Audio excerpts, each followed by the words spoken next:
मागच्या भागात आपण पाहिलं की हनुमंत एवढे सगळे अडसर पार करून शेवटी लंकेत आले.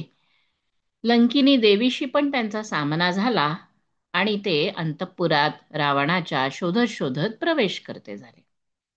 आजच्या भागात सुद्धा हनुमंतांनी जो भवनांचा समुदाय बघितला, चंद्रशाळा बघितल्या, सुशोभित घरे बघितली, ते सगळं त्यांना इतकं अद्भुत वाटत होतं. लंका ही एवढी ऐश्वर्य संपन्न नगरी होती, हे बघून त्यांना खूप आश्चर्य आणि प्रसन्नता सुद्धा वाटली. रावणाची जी भवने होती ती भूतलावरती सर्वांपेक्षा वरचढ होती. रावणाचे भवन स्वतःचे जे होते ते मेघाप्रमाणे उंच, सुवर्णाप्रमाणे सुंदर कांती असलेले आणि खूपच मनोहर होते. त्याचं स्वरूप विमानासारखं होतं. त्याच्या भोवती फुलांनी सुशोभित पुष्करिणी होत्या, अद्भुत सरोवरे होती. आणि असं सगळं बघत असतानाच हनुमंत पुढे जात आहेत. तिथेच त्यांना दिसलं की तेजस्वी अतिशय अशी लक्ष्मी देवीची प्रतिमाही विराजमान झालेली होती आणि हत्तींद्वारे तिच्यावर अभिषेक केला जात होता. सुंदर गृहांनी युक्त, पर्वतासमान तथा वसंत ऋतूतील सुंदर घरट्यांनी युक्त असलेल्या वृक्षासमान सुशोभित असं ते भवन होतं रावणाचं. हनुमंत खरंच अत्यंत विस्मित झाले, परंतु सीता कुठे न दिसल्यामुळे चिंतित सुद्धा झाले. वायुपुत्र हनुमंतांनी पुष्पक विमान पुन्हा एकदा बघितले. स्वतः विश्वकर्मानी ज्याला बनवलं होतं. मनात ज्या ठिकाणी जाण्याचा संकल्प उठेल तेथे ते विमान जाऊन पोहोचत असे. त्याच्यानंतर जे भुवन पाहिले त्याची लांबी 1 योजन आणि रुंदी अर्ध 1 योजन होती. विशाल भवन अनेक प्रसादांनी युक्त होते. अनेक राक्षस त्याचे रक्षण करत होते. रावणाचा जो महाल होता त्याच्यात राक्षस जातीय पत्नी आणि पराक्रमाने हरण करून आणलेल्या राजकन्या होत्या.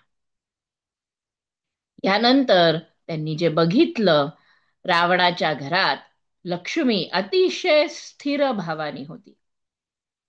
एक विस्तीर्ण दिवाणखाना दिसला. तो दिवाणखाना रावणाला अतिशय प्रिय असलेला असा दिसत होता. सुवर्णाच्या त्याला खिडक्या होत्या. हस्तिदंताच्या केलेल्या विभिन्न आकृत्या होत्या. मोती, हिरे, पोवळे, चांदी, सोन्याद्वारे त्या हवेलीत अनेक प्रकाराचे आकार अंकित केलेले होते. एक खूप मोठा गालिचाही पसरलेला होता. अग्रू नामक धुपाच्या धुरामुळे सगळीकडे ती हवेली सुशोभित झालेली होती. आणि हे सगळं बघून हनुमंतांचे पाची इंद्रिय अतिशय तृप्त झाले. ते पाहून हे स्वर्गलोक आहे की देवलोक की ब्रह्मलोक आहे, असे विविध तर्क हनुमान करू लागले. त्यानंतर त्या गालिच्यावर बसलेल्या हजारो सुंदर स्त्रियांना हनुमंतांनी तिथे पाहिले. त्या महालात इकडे तिकडे पाहत असता हनुमंतांनी एक श्रेष्ठ वेदी पाहिली, जिच्यावर अनेक पलंग ठेवलेले होते आणि त्याच्यामध्ये एक उत्तम सुवर्ण जडित पलंग होता, जो अशोक पुष्पांच्या मालांनी अलंकृत केलेल्या होत्या. हातात चौऱ्या घेऊन पलंगाभोवती त्या वारावारीत उभ्या होत्या. उत्कृष्ट प्रकाराच्या धुपांनी तो सुगंधित आणि सुशोभित केलेला होता आणि त्याच्याच वर राक्षस राज रावण झोपलेला होता. त्याला बघून हनुमंत अतिशय उद्विग्न झाले आणि त्यांनी त्या राक्षस सिंहाकडे पाहण्यास सुरुवात केली. त्याच्या हातामध्ये सुवर्ण बाहुभूषणे होती. त्याचे बाहू परिपुष्ट असून ते अतिशय सुगठित आणि पुष्ट होते. त्या बाहूंना जे आहे त्या तिथे असलेल्या सुंदर युवती हळूहळू चेपत होत्या. राक्षसराजाच्या संपूर्ण शरीराची शोभा वाढलेली होती. लाल चंदनाने, हारांनी सुशोभित असे तो दिसत होता. सर्व शय्यांपासून पृथक एका सुंदर शय्येवर एकांतात एकरूप संपन्न युवती हनुमंतांनी पाहिली. तिला पाहून हनुमंतांना असे वाटले जणू काही ही सीताच आहे, परंतु ती मंदोदरी होती. नंतर त्याने लक्ष्मणाने विचार केला की सीता रामचंद्रांपासून दूर केली गेलेली आहे. अशा स्थितीत तिला झोप येणं शक्य नाही किंवा ती भोजन करणंही शक्य नाही. अलंकारही धारण करू शकणार नाही. मग मदिरा सेवन तर कुठल्याही प्रकारे शक्यच नाही. आणि म्हणून ती दुसऱ्या कुठल्या पुरुषाजवळ जाणेही शक्य नाही. आणि म्हणूनच ही सीता असणे शक्यच नाही. ही दुसरी कोणीतरी स्त्री आहे. तिथे काही स्त्रिया क्रीडा केल्यामुळे, कित्येक स्त्रिया गाण्यामुळे, कोणी नृत्य केल्यामुळे थकलेल्या होत्या आणि झोपल्या होत्या. अनेक स्त्रिया ढोल, मृदंग अशा विभिन्न प्रकाराच्या साहित्यांवर डोकं ठेवून झोपी गेलेल्या होत्या. हनुमंतांनी हजारो अशा युवत्या तिथे पाहिल्या. रावणाचे संपूर्ण अंतःपुर शोधले तरी त्याला जनकनंदिनी सीतेचे दर्शन काही झाले नाही. त्या झोपी गेलेल्या स्त्रियांना बघता बघता हनुमंतांना वाटलं आपला धर्मलोप झाला की काय.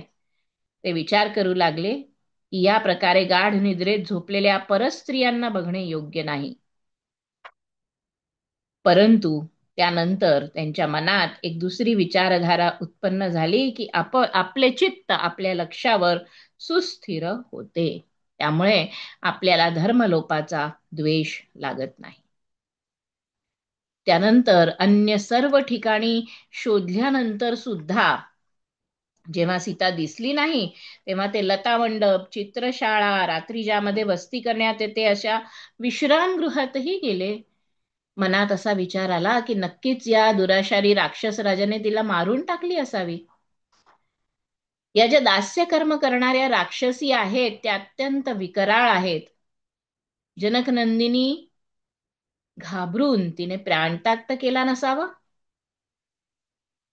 इकडे त्यांच्या मनात असा सुद्धा विचार येऊ लागला की मी परत जाईन तेव्हा सर्व वानर मिळून मला काय बरं म्हणतील. अशा प्रकारे थोडा वेळ ते हताश झाले. परंतु त्यानंतर त्यांनी परत अधिकच आणि उत्साहपूर्ण प्रयत्न करण्यासाठी स्वतःला प्रवृत्त केलं. बघता बघता पानशाळा, पुष्पगृह, चित्रशाळा, क्रीडागृह, गृहोद्यानाच्या गल्ल्या सगळ्या कान्याकोपऱ्यातनं त्यांनी शोध घेतला. सर्व ठिकाणी शोध घेऊन सुद्धा सीतेचे दर्शन काही त्यांना झाले नाही. परत मनात विचार आला, जर शोध न लागल्याची सूचना दिली तर किती बरं अनर्थ होईल. मनात परत विचार केला की आपण नकोच जाऊया, इथेच राहूया आणि सीतेचा शोध घेऊया. कारण तिकडे गेल्यानंतर नक्कीच अंगद जो आहे तो सुद्धा प्राणत्याग करेल आणि वानर सुद्धा जिवंत राहू शकणार नाही सुग्रीवाच्या क्रोधापुढे. नंतर ते विचार करू लागले, या महाबली रावणाचा वध का बरं करू नये मी. या रावणाला मारून टाकणारे त्या वैऱ्याचा भरपूर फायदा होईल आपला जो वैर आहे रावणाबरोबर. कारण त्यांनी सीतेचं अपहरण केलं आहे. किंवा एक काम करतो मी, याला उचलून आकाश मार्गाने घेऊन जातो. हे सगळं मनात विचार येत असतानाच त्यांनी विचार केला परत की आणखीन काही मार्ग आहे का, सीता आणखीन कुठं बरं असू शकेल. विचाराला इथेही खूप मोठी अशोक वाटिका आहे, मी हिच्यातच प्रवेश करून सीतेचा शोध घेईन. आणि या प्रकारे मनोमन सगळ्यांना, सर्व देवदेवतांना, सुग्रीवाला नमस्कार करून ते अशोक वाटिकेत जाण्यास प्रवृत्त झाले.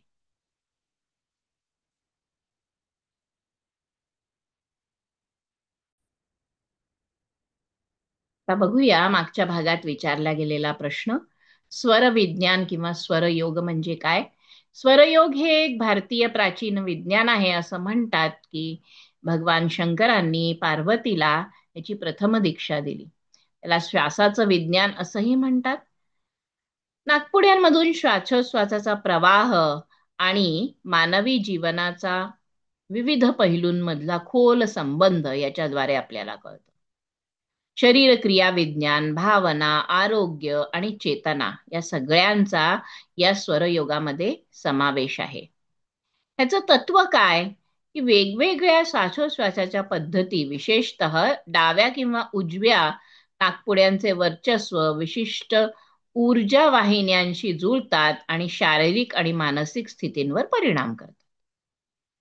नाकपुड्यांमधून श्वास जाताना वाहून नेल्या जाणाऱ्या ध्वनी आणि सूक्ष्म ऊर्जेचा संदर्भ ह्यात येतो. विज्ञान काय ह्याच्यात? या पद्धतीचं निरीक्षण करून मिळवलेलं ज्ञान किंवा विज्ञान ह्याच्याद्वारे आपल्याला दिसतं. त्याच्यामध्ये आपण 3 प्राथमिक नाड्या, इडा, पिंगला आणि सुषुम्ना, हे कसं कार्य करतं आणि हे केल्यानंतर ह्याचा आपल्याला काय फायदा होऊ शकतो, ह्या सर्वांचं ज्ञान म्हणजेच स्वरयोग किंवा स्वरविज्ञान. आता बघूया आजचा प्रश्न. आजचा प्रश्न आहे, समिष्टी म्हणजे काय? आपल्याला याचं उत्तर माहीत असल्यास कमेंटमध्ये नक्की शेअर करा. चॅनलला कमेंट करा, शेअर करा आणि सबस्क्राईब सुद्धा अवश्य करा. श्रीरामांच्या सर्व भक्तगणांना वंदन करून आजचा भाग आपण इथेच संपवतो. नमस्कार.